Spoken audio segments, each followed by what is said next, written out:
On this hot Wednesday, New Jersey Wednesday, we got the guys from the fish tank on.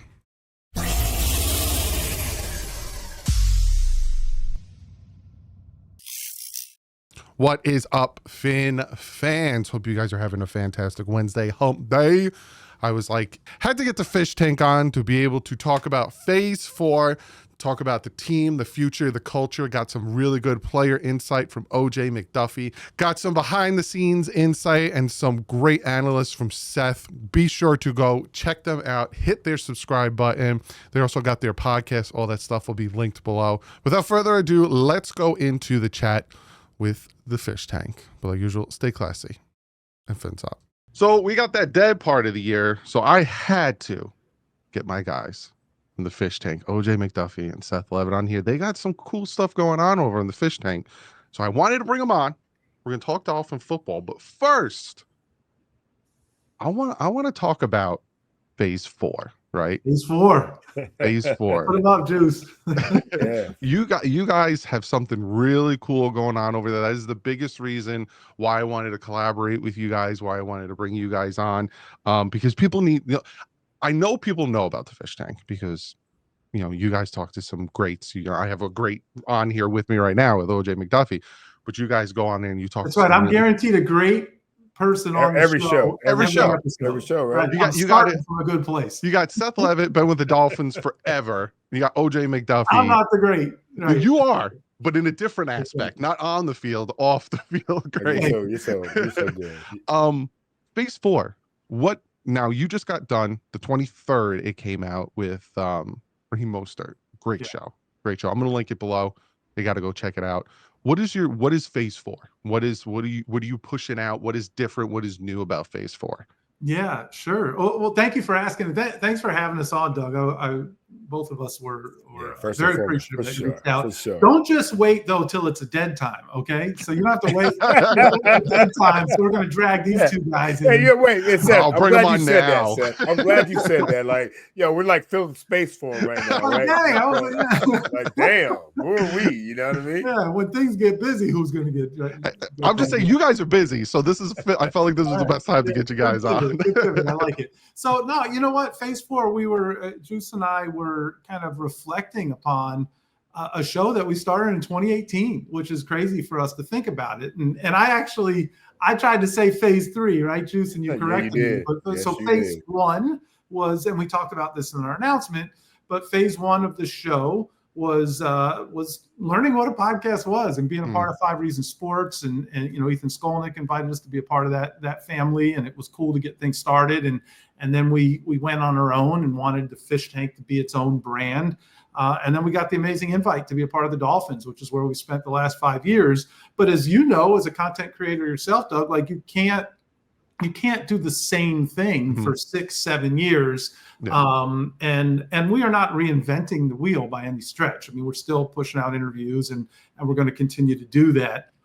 But we feel like since 2018, the work that we do together has evolved, whether it's been the post-game show, whether it's been the stuff that we do during the week, the Twitter spaces, all of that. And we wanted to kind of wrap all of that into one, maybe add some bells and whistles. And so phase 4 is just the next evolution of the fish tank, something we're really proud of, something we enjoy doing together and enjoy engaging with Dolphins fans like yourself and so many others. And we don't want that to fizzle out and go away. And then we're sitting around wondering what we're doing with ourselves. So that's what phase 4 is, I think. Does that sound about right, Jude? That's about right. That's what it is today, Doug. He tried to morph a couple phases together. Right. You know what I mean? And that wasn't working for me, man. Because everybody's got a phase 3. Mm-hmm. How often do you get to phase 4 and still be relevant? That's what it's all about. Yeah, there's steps, and you're 100% right. You can't, like, even my background constantly changes because it's like you can't stay stagnant because you don't want to bore people, and then you don't have the growth, and that's what it's all about. And you guys now have your own independent podcast. You're on Spotify, you're on Apple, which I will also link below. Go follow them. 5-star it up. They do 5-star it up. Sure. Phase 4, but give us 5 stars. Yeah, exactly. No 4 stars. This isn't. You gotta go 5 all the way. Now you just talked to Raheem. And I saw the thank you that Raheem had for not only you guys, the Miami Dolphins organization, but for the fans. And you rarely see that. Now, obviously, when some players leave, they do say thank you when they send a letter and all that stuff. But Raheem is different. And off camera, me and Seth were talking about the fact that he's a Panthers fan, and I was curious, like, was it before or after? And Seth was telling me it was 13 years he's been a Panthers fan. How did, like, talking to Raheem and seeing how he is now with the Raiders and everything's different, but he still has love. Is that weird, or not weird, but is that new from your guys' perspective of a player who still has that connection with this fan base? You know what? I can tell you, I've never been anywhere else other than the Miami Dolphins. So I haven't left since '93. I'm tell you that right now, and I'm not leaving. But for him, he was a Panthers fan before he was a Dolphins player, which is amazing to me. We talk about 13 years. I mean, Rob was only here, what, 5 years maybe, or no, 3 years. 3 years with. He had his first stint, right? Yeah, that was a cup of coffee. Right, that was a cup of coffee. So he's been a Panthers fan. So just talking to him and his love for South Florida, Raheem wants to be here. But you know how the business of the game is, and that's part of what we talk about in the podcast. The game is a business, but he's a South Floridian now. He's going to raise his kids here. That's he's awesome. he's going to always be a Panther fan. He's got some Panther players that are like his boys, their buddies. He's been a part of he was on the ice for the ceremony with the trophy. So some guys, man, when they leave South Florida, they don't leave with the best taste in their mouth. You know what I mean? Because that's not what they want to do. But I think Raheem is a guy that he's always going to love the Dolphin fans, and he's always going to be a South Florida man. His family, he's going to raise his family down here. Even though things didn't work out for him, at the end in terms of being on the roster this year, he's a South Floridian now, man. He's stuck with us, Dougie. Yeah. And I was just going to say that the other unique thing, and look, in the age of free agency, you get guys for a few years and then they move on, and it's just kind of the nature of the beast at times. But Raheem grew up a Miami Dolphins fan. Like, you could hear it in his voice, both on camera and off, the admiration he has for OJ, because he cheered for OJ. The meaningfulness of those records that he broke, because he cheered for those guys. He idolized those guys. And so, I think it was a little bit different for him. I don't want to speak for, I guess I will speak for NFL players here, even though I've got one right here with me. But clearly it's a lifelong dream for guys to reach achieve those goals and become NFL players and be able to wear those uniforms and all of those things. But it's got to be next level when a guy gets to play for the team that was his childhood team. And so at least that's the sense that I got from Raheem, in addition to the fact that his family has just, they've planted roots here. Oh, and he's from New Smyrna. It got to be, there's no other team in Florida than the Dolphins, in my opinion. That's right. That's right. And I noticed that too. A lot of players that leave, they always they never sell their house. You never see so-and-so signing with whoever sold his house. They're always like, we're going to go sign and go play for Denver, but we'll be back in the offseason. For a lot of reasons, if I get traded, I'm not trying to talk crap to Green Bay, but if I get traded to Green Bay, there's no way I'm going to build a life there. You know what I mean? Not to mention we have, the no state income taxes. Exactly. We got the, the water and the weather. We got all kinds of goodies down here that people really, a lot of guys that play for any other team that never play for the Dolphins have houses down here. Yeah. They all live down here, or Texas maybe. But this is come on now. This is the place to be, as we all know. Definitely. Like I was telling Seth off camera, I'm up here in Jersey. We got a heat wave for the past 3 days. It's been 105 degrees. And I made a funny quote on Twitter because I'm going down for training camp again. And I was like, I'm getting myself, this heat's preparing me for training. And so many Floridians are like, it never gets that hot down here. That's a real number. Yeah, that's a real number. Big Seth. Yeah. It never gets 100 degrees down here. It might be humid and feel like 100, but it never, temperature-wise, it's never 100 degrees down here. My car says otherwise, Juice. Yeah, your car be lying, Seth. Even though you got that 2025 Bentley, It feels like it's a feels like temperature. Feels like temperature. Yeah, because when I go outside now, it's hot. But when I was down in training camp last year, it wasn't that bad. Like you guys said, you get a breeze. You sit up at the top bleacher with Well, the now you're reporters, sitting there under, yeah, man. Right, It's the like breeze. all It's set up nice. for It's you not guys. bad. Nice. It's I like it. But It's not let's the go uncovered Davy stands, Deuce, where you got to sit out there and bake. Oh my no, God, even no. worse than that, St. Thomas stands where it's like raggedy bleachers, Or like the high school bleachers, the old yeah, St. it Thomas was thing. like Yeah. when they were right there. If you went out of bounds, you were heading into the stands, into the Right, bleachers. for that one practice that you had Oh, out man. there. There's no Shut doubt. up, Seth. You always gonna go there. I was there, bro. I was there. I'm fact checking. I was there. Talk about the Miami Dolphins now. There's a lot going on with this team, right? We had the first time under Mike McDaniel, we didn't make the playoffs. Some people thought he wasn't going to come back, and then he did, and then some people were upset. And I'm not going to sugarcoat it. I was one of them who's head scratching. I'm like, how do you say, the play on the field is inconsistent, and status quo is not good enough, but status quo is coming back. What's your thoughts on the team going into training camp and into 2025? Like, where do you see them? Because some people think they're tanking, which is they're not tanking. And some people think that, they're doing something different, right? They're trying that whole tougher aspect of it, especially bringing in Ollie Gordon, bringing in, James Daniels, these bigger, tougher guys. What's your thoughts on going into training camp in 2025, what this team might be doing different? Juice, you want to take it? Yeah, I think that there's a lot of things that need to be done differently. I think that Mike McDaniel has talked a lot about it. It's a bad culture. It's been a bad culture. Mm-hmm. And I'm going to tell you this, Doug, between me and you and Big Seth, we've talked to a few guys that have been in the different Dolphin buildings along the way, and culture has been an issue for a long time around here. I'll be honest with you. And there's some guys and some, that you bring in to South Florida that really, really, really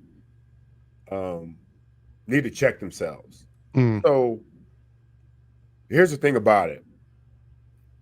You look at some of the teams that are winning championships, in whatever league it is. And we're talking about the Panthers a little bit earlier. The culture is special, man. If it's not about team, then what is it about? When you play a team sport, it's always got to be about team. And I don't know, sometimes it's been that way when it comes to this Dolphin team. And I think there are certain guys that have been able to go out there and not be team oriented and what I call a fraternity called me fi me. A me fi me fraternity is not going to work in the NFL. So until guys can really go out there and be about team and culture, and it doesn't have to be me this game, but I want it to be me. But if it's somebody else, I'm good with it. That's always important, man. You got to be happy for the guys on your team that are helping you guys and your team succeed. But it starts with a whole lot of discipline, a whole lot of commitment, and a whole lot of guys buying into whatever's being talked about, man. So I think that this year, this team, you talked about not thinking Mike will be back next year. I mean, this year, there has to be a change in that locker room in terms of a lot of people all buying in and being leaders in that locker room. Our locker room was the leader, not the head coach, not the GM. Our locker room was the leader when I played. And you got to have the right guys leading that locker room. And that's going to be the success thing. That's going to be the best way to be successful. But if Coach McDaniel allows guys to do whatever the hell they want to do, then they're going to do that. Yeah. That has to be nipped in the bud. Playing for Joe Paterno, playing for Don Shula, playing for Jimmy Johnson, that was never the case. You can't have that. You got to have the right leaders in the locker room. You got to vote in the right guys, and those right guys have to lead, man. So it starts right there in that locker room, man. But it's tough. You, myself, Big Seth, we're all huge Dolphins fans, and we're tired of the bullshit. I'm sorry if I can't say that. We're tired of it, man. But they have to figure it out because they've lost so many great opportunities to be, the team that I grew up. I didn't like the Dolphins. I didn't dislike the Dolphins, But in April of '93, I became a huge Dolphin fan. One of the biggest, right? Yeah. Since then, I mean, it's been tough. It's been tough for all of us, you know. But it has to start with a culture, a determination, and also a group of men that want to go out there and lead the right way. And so we'll see what happens moving forward, man. So I'm excited to see what happens, but Mike's got to be the guy. I don't know how Mike can change how he feels about his situation, Big Seth, how he because he loves, being close with the players. He loves, them liking him. But a lot of great leaders aren't liked. Yeah. They're respected, but they're not liked. Yeah. That's from A Bronx Tale, right? Would you rather be loved or feared? Right. That was it. So it's an interesting question, Doug. And first of all, let me say this. I thought the idea of change at the top was asinine. It was year 3. It was a disappointing year, but the reason people were disappointed was because the 2 years prior showed promise. Yes. The 2 years prior were 2 of the best years that this team and kind of the ecosystem that surrounds the team had enjoyed in quite some time, and everybody got excited about it, and that's what led to the disappointment. So I thought, I think when you pull the plug every 3 years, unless something's obvious, if Cam Cameron rolls out there and gives you what he gave you, then make a change and make it quick. But you don't pull the plug when you've invested. You made the decision to invest in a first-time coach. You made the decision to invest in a young coach. And so I think in the same way, when you draft a player that has all this potential, and if they're showing that they could be good players on the field, you don't give up on them immediately. And I think it's the same thing with a head coach. And you didn't really ask a general manager question, but I think Chris Greer gets a bad rap. I'm not saying that he should be absolved of any criticism, but I think sometimes it's like, oh well, it was 105 degrees in Jersey. Well, Chris Greer, he should have done something about it. I think it gets. I do blame him for this, though. I do. Yeah, but what I will say, and tough to follow what you said because it was so strong. I agree with him wholeheartedly. I think Mike McDaniel tried to empower his players, and a lot of the wrong guys were empowered. And I think they let him down. I talked about this in the postgame show. I talked about this often. I think he tried to create the environment that everybody watching this show wants to work. They want a boss that supports you, that gives you positive feedback, that never calls you out in front of your peers. They want a boss that allows you to work from home. They want right like that. And that's great in Silicon Valley. Yeah. I don't know that it works in the NFL. We haven't seen it work yet. And it didn't work last year, unfortunately. The biggest issue is when the wrong guys are empowered. And I think that's some of what we ran into. And, one of those guys, in my opinion, is a guy that's on the trading block right now and Jalen Ramsey. Jalen was a team leader and he earned that with his play on the field. But I don't know if what he gave behind the scenes, the things that we didn't see, I don't know if they were reflective of the type of leader that Juice says you need to win and bring a team together. In my opinion, and what do I know? But I think that when the wrong guys are empowered, you end up with what you got there. And so there's a lot of talk about culture change right now. And I don't know, man. If the guys who now have the loudest voices in the locker room are going to infuse the right culture, then that's a good thing. That's exactly what Juice was talking about. But what you have seen, to your point, is okay. Let's beef up in the trenches. Let's get a little tougher, with the big boys. Let's get a little, let's fortify both lines. And so that might be a more important change than what's popular right now to talk about is the culture change. But time will tell.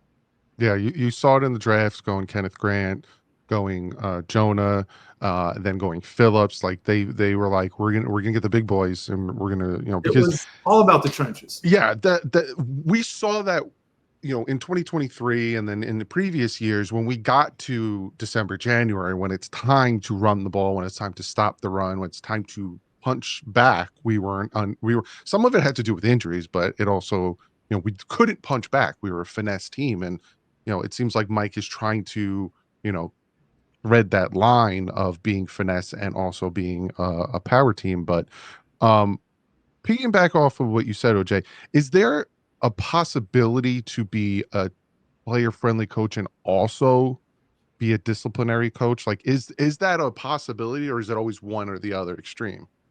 Yeah, you can be both. You can be, but here's my thing. I always talk about it being like a kindergarten teacher.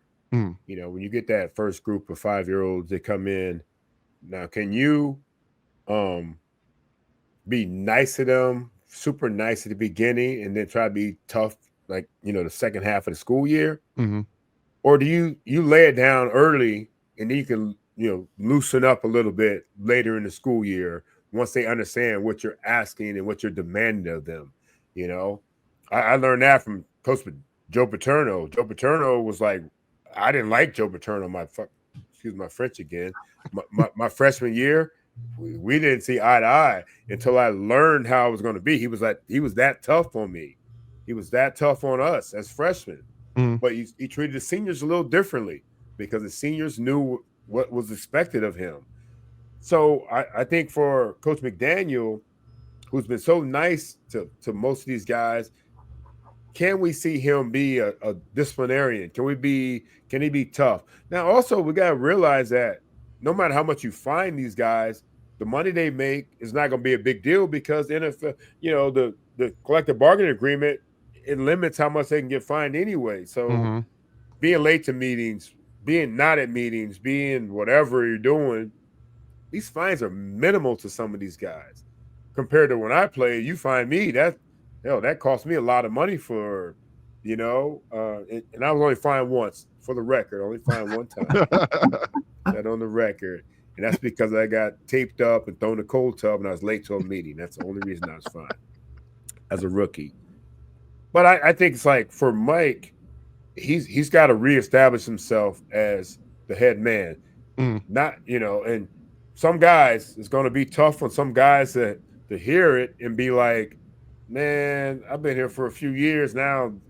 It's hard to recreate yourself and get that yeah, street cred in the locker room when you haven't established it already. But there is a chance to create that street cred. But honestly, it happens in every locker room, making an example of somebody. hmm And it can't be just the third string long snapper. yeah. You know what I mean? That's the only thing. That's the only way. But it's gotta be sincere. It has to be real. It can't be some fabricated something, man. But some of these guys been getting away with murder. From what I understand, he's got to crack down on that. I remember, I think it was after the England game, when we lost, Joe Philman released two offensive linemen, was and they were Gase. like, yeah, it was Gase, yes, and they were starters. Yeah. And I remember after that, the team kind of perked up and started playing a little different. So yeah, like you said, if it gets to that point, you got to do something. Correct. You gotta push it. Because, You know what? I mean, we can't keep doing the same thing. And you also, you know what? Here's the thing about it. I'm giving you a little locker room talk. When you got some of the best guys getting away with murder, Mhm. the younger guys that you need to be looking up to those guys, Exactly. it's counterproductive. It's counterproductive. You got to have your leaders can't be just the best guys on the field hmm or the guys that have the most money.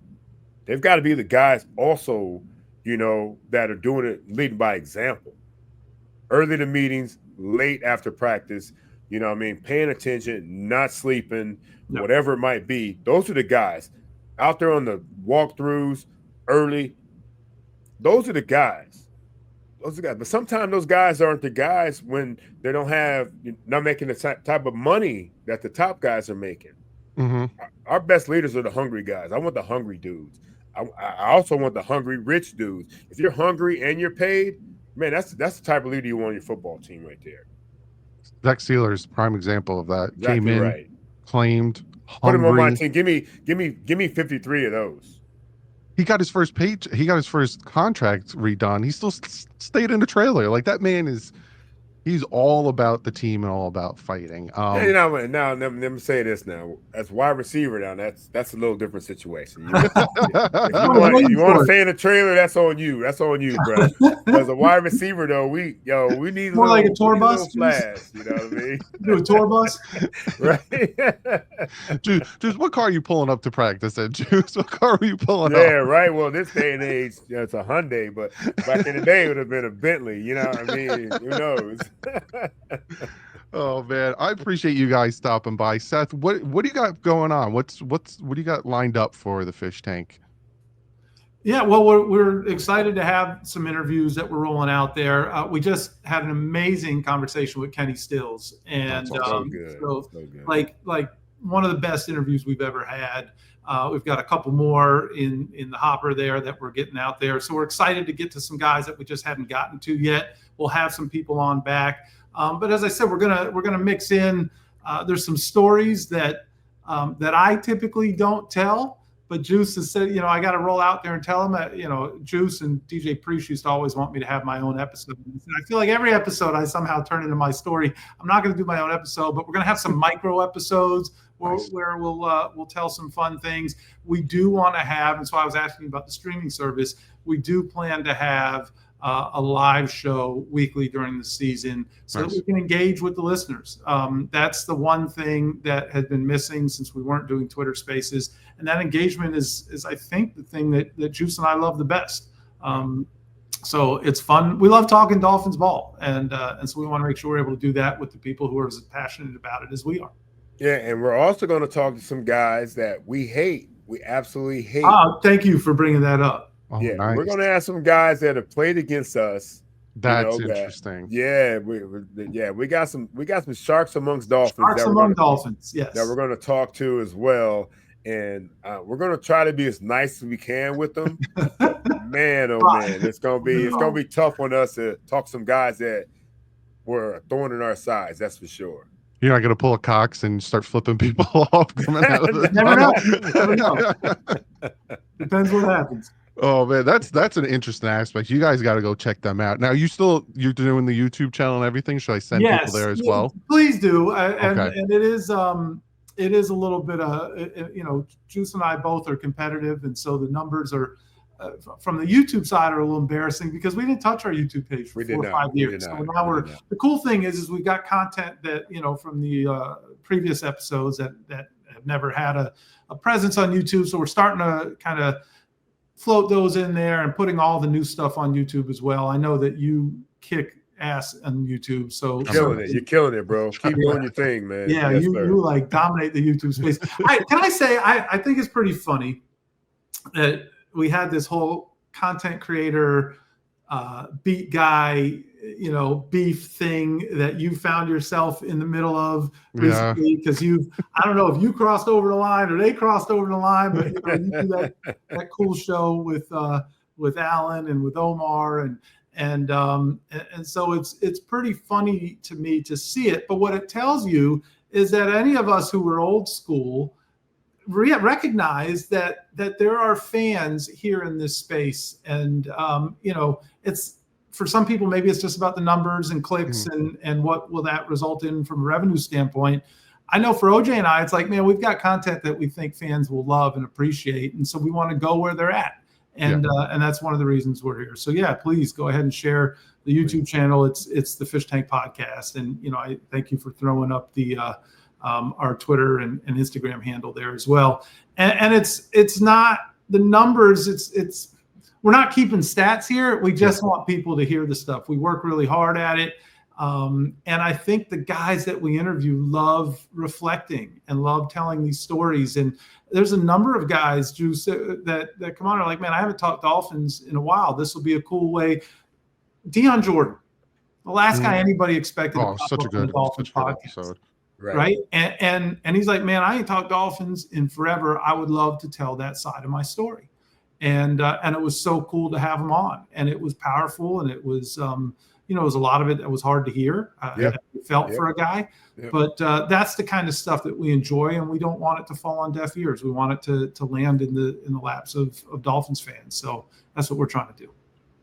It's funny you say that because back in 2020, I was painting my daughter's room, who's now 4 years old, and I'm having my second one now. I'm having a boy in December. Congratulations. December 2nd, right? I think so. Yeah, I think that's when he's due. There we go. Let's go. He might be due. You gotta, he might be due. What you know? What we can actually make it happen no matter what on that day if you want to. You really want to. Make Exactly. It happen. But I was painting a room, and I had you guys on my phone. I was listening to the Lindo Mare one. And I was listening to the Devon Best one. And wow! While I was painting my room, I always listen to you guys. So How for real, cool it's like you said. It's not about. I don't do this the same for clicks, and I do this because I have a degree. Bachelor's degree in film and audio. I played football and I love the Miami Dolphins. It's like it all comes together. If you notice that if people do it for clicks, they kind of phase out because they get bored or they're like, it's not working. There's not that desire. You guys have the desire. You guys have the fight for it. And I'm going to put all your links below and go follow them, their podcast, everything. Guys, thank you so much for stopping by. This is going to be the last time because I'm going to have you on again. By mid-season, next dead season. Whenever. The bye week when there's nothing going on in the bye week. I'm gonna have you guys. Right? Yeah, bye week sounds perfect. Yeah, when it's all baseball, Big Seth, he's gonna put it on. Man, let's not talk baseball, man. My Mets are losing 9 out of the last 10. I'm crying here. So I love it. I do appreciate you guys coming on. We will do this again. Go follow them, subscribe to their channel, give all the support you can, and we will talk real soon. Appreciate you, Doug. Always a pleasure, man. Always.